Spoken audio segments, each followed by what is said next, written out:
4వ అధ్యాయము. జనక మహారాజు వశిష్ఠ మహర్షి మాటలు విని ఆనందించి, మహానుభావ, నాదొక మనవి. కార్తీక మాసంలో ఏ దేవుణ్ణి గురించి వ్రతం చేయాలి, ఏ దానం చేయాలి, దయచేసి సెలవీయవలసింది అని వశిష్ఠ మహాముని ఇలా చెప్పాడు. అనగా వశిష్ఠ మహాముని ఇలా చెప్పండి, ఏమని? రాజా, కార్తీక మాస ప్రభావము చెప్తున్నాను విను. నీ ప్రశ్నకు సరియైన సమాధానం అవుతుంది. కార్తీక మాసంలో సాయం సమయం నందు శివాలయంలో భక్తితో గోపుర ద్వారం వద్ద శిఖరము మీద శివలింగము ముందు నీటితో కానీ, మంచి నూనెతో కానీ, ఉప్ప నూనెతో కానీ, నారింజ నూనెతో కానీ దీపారాధన చేసిన వారు ధన్యాత్ములు అవుతారు. నెయ్యి, నూనె లభ్యము కానప్పుడు ఆముదపు దీపమునైనా సరే కార్తీక మాసములో చిత్తశుద్ధితో, భక్తితో, తెలిసి కానీ తెలియక కానీ శివాలయములో దీపారాధన చేసిన వాడు పుణ్యాత్ముడు అవుతాడు. దీనికి ఉదాహరణగా ఒక కథ చెబుతున్నాను విను. కార్తీక దీప మహిమ. మునుపు పాంచాల దేశంలో ఒక రాజు ఉండేవాడు. ఆయన సంపదకు కుబేరునితో సమానుడు. సంతానము లేనందున సంతతి కోసము గోదావరి ఒడ్డున తపస్సు ఆరంభించాడు. అలా ఉండగా ఓనాడు పిప్పలుడు అనే ముని అక్కడికి వచ్చి రాజును చూసి, రాజా, ఎందుకు తపస్సు చేయుచున్నావు అని అడగగా, సంతతి కోసము చేస్తున్నానని రాజు అన్నాడు.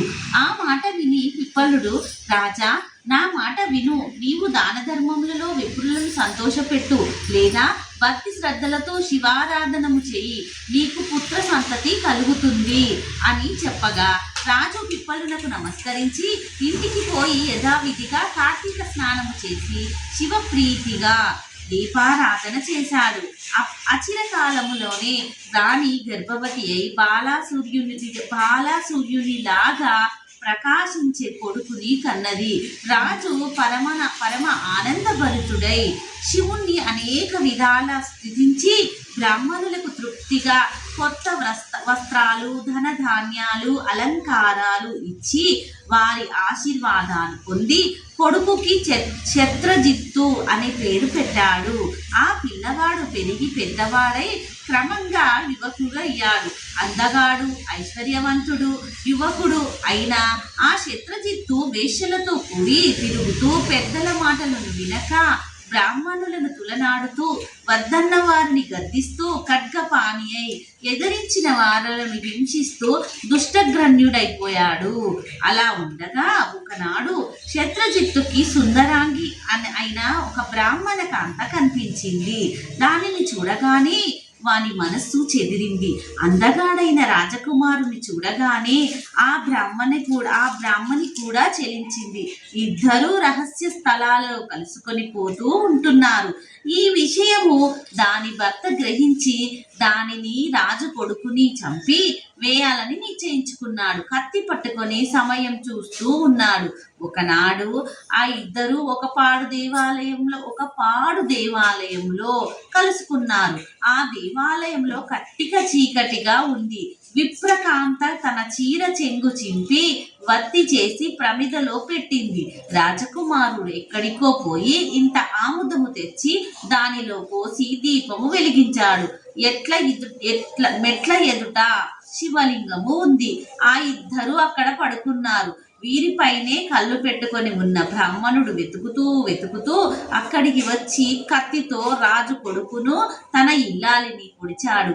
వెంటనే క్షత్రజిత్తు తిరగబడి బ్రాహ్మణుని ఒక పోటు పొడిచాడు.